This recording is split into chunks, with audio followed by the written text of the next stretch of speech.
கத்தோலிக்க தேவாலயத்தின் வாசலில் புனித நீர் ஏன் உள்ளது? இது தூய்மைப்படுத்தும் மற்றும் புனிதப்படுத்துதலை குறிக்கின்றது. மேலும் தேவாலயத்தின் நுழைவாயிலில் அதன் இருப்பு பல நோக்கங்களை உள்ளடக்கியது. முதலாவது சுத்திகரிப்பு. புனித நீர் குருக்களால் ஆசீர்வதிக்கப்படுகிறது.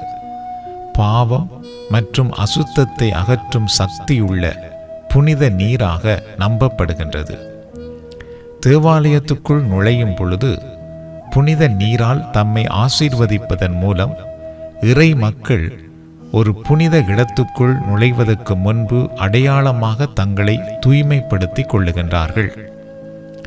இரண்டாவது திருமுழுக்கின் நினைவு ஆகும். புனித நீர் திருமுழுக்கின் நினைவூட்டலாகவும் உள்ளது. இறை மக்கள் புனித நீரில் தங்கள் விரலை நனைத்து சிலுவையின் அடையாளத்தை உருவாக்கும் போது அவர்கள் தங்கள் திருமுழுக்கை நினைவு கூறுகிறார்கள் மற்றும் தங்கள் விசுவாசத்திற்கான தங்கள் உறுதிப்பாட்டை மீண்டும் உறுதிப்படுத்துகிறார்கள். மூன்றாவது பாதுகாப்பு. புனித நீர் பெரும்பாலும் தீமைக்கு எதிரான ஆன்மீக பாதுகாப்பின் ஒரு வடிவமாக கருதப்படுகின்றது. புனித நீரால் தன்னைத்தானே தெளித்துக் கொள்வதன் மூலமோ அல்லது சிலுவையின் அடையாளத்தை இடுவதன் மூலமோ இறை மக்கள் ஆன்மீக தீங்குகளுக்கு எதிராக கடவுளின் பாதுகாப்பை பெறுகின்றார்கள். நான்காவது வழிபாட்டுக்கான தயாரிப்பு. தேவாலயத்துக்குள் நுழையும் போது புனித நீரால் தன்னை ஆசீர்வதித்துக் கொள்வது வழிபாட்டுக்கான தயாரிப்பு சடங்காகவும் செயல்படும்.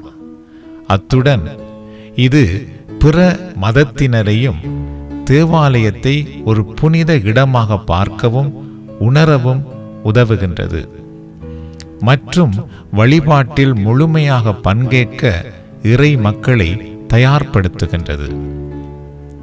எனவே தேவாலயத்தின் நுழைவாயில் புனித நீர் இருப்பது ஒரு ஆழமான அடையாள மற்றும் அர்த்தமுள்ள பாரம்பரியமாகும்.